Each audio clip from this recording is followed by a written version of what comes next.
Bum carrots. Don't settle for bum carrots.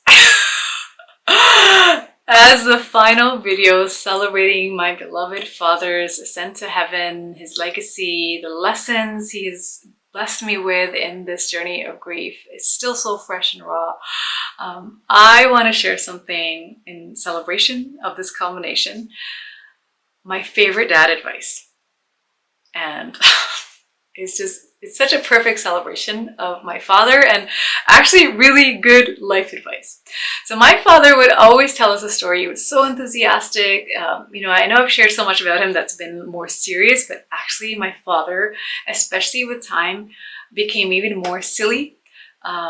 So I'm wearing, as my last video for my papa, his shirt, not only because, I love connecting with him, but when I was a teenage girl, he would give me exactly these kind of shirts, XXL, like double large, triple large, and say, "Hey, Samu, you look like a cool dude."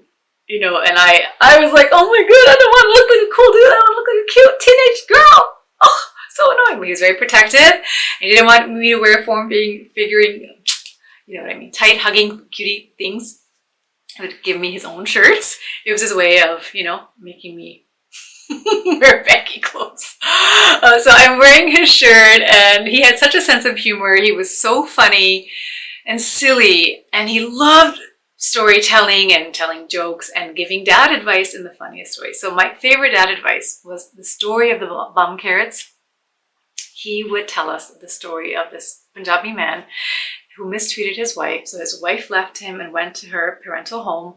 And, traditionally son-in-laws are treated lavishly, like gods, okay? So he knows I'm going to go stroll in and take the wife back. But of course, my in-laws are going to lavish me with a feast when I go. And they're going to escort me back, chaperone me, all that, full 9 yards. He goes on a train and has a bag of carrots. This is my dad's story. He has a bag of carrots for snacking, and on his way there, he takes out a pretty perfectly good carrot, but any tiny little flaw he would find. He would look at the carrot and say, "This carrot is so ugly, you have a scratch." He, out of arrogance, would rub the carrot on his bum and throw it. How dare you be an imperfect, flawed carrot? Okay? I'm not eating you. So he kept doing this. Ran out of his carrots, but he made sure to rub them on his bum before he threw them. I'm going to show that carrot. It's my dad's story, and my dad was very animated when he would tell this story in every story. When the guy gets to his in-laws, they kick his ass. They're like, "How dare you mistreat our daughter, get the hell out of here, don't ever come back." So he gets kicked out. He does not get the royal treatment. Now he's all, my dad would say, poor guy was all beaten, torn clothes, no money, they took everything, they, showed him. So he has to walk back.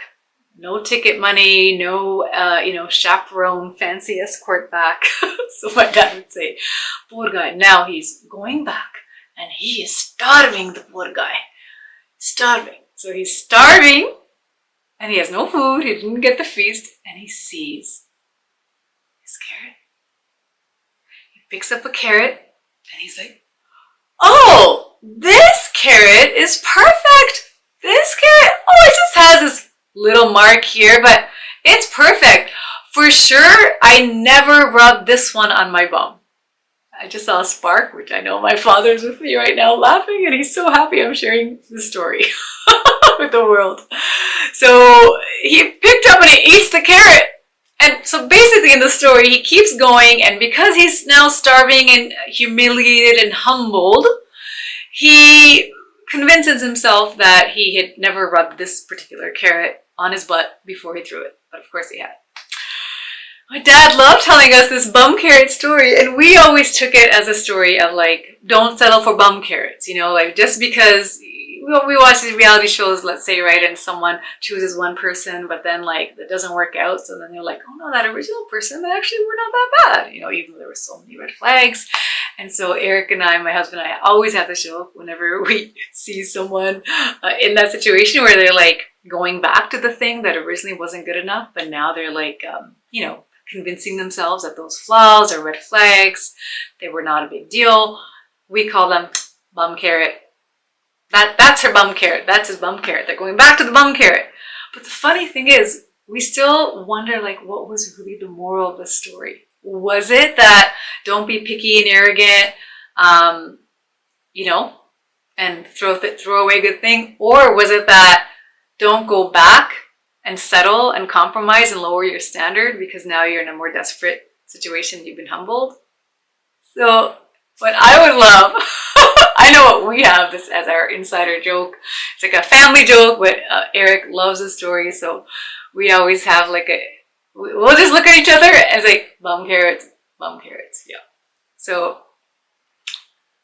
don't settle for bum carrots, but also tell me what you think of my father's advice on not settling for bum carrots. Was that even the message? What's your interpretation of my papa's guidance? And I hope it serves you, and I just feel like it's such a fun way to honor my beloved papa. I could just see him laughing and being silly. But I think it's pretty good dad wisdom as well. I hope this has served you, and I'm going to leave this journey here. I know that this is a lifelong journey for me, and I will be so honored and grateful and blessed to continue to share, right, like this. And, it's going to be weaved into everything. He's a part of me forever, and he's the gift that keeps on giving. But I'm going to wrap up our journey here for this particular journey, for this sacred series of the gifts through grief from my beloved father, from his ascent in heaven. Truly feel like he has ascended me into heaven on earth, even as I'm also at the same time in the deepest descent and pain and grief. So thank you, Papa. I'll thank you privately, but just want to quickly thank you here. I love you infinitely, and to everyone who's watched this journey, I really hope it served you. I really, really hope it's given you some reflections, some inspiration, and I just really pray that above all, through my father's passing, through his transition, through his transcendence, that it empowers and guides all of us to live with even more reverence and love and compassion and forgiveness in our lives, and that we open spiritually to the depths of divine love and transcendence and grace that is forever ours, that is who we truly are. So be it, and so it is. Infinite blessings to you, to the loved ones before, beyond, and to come. Namaste.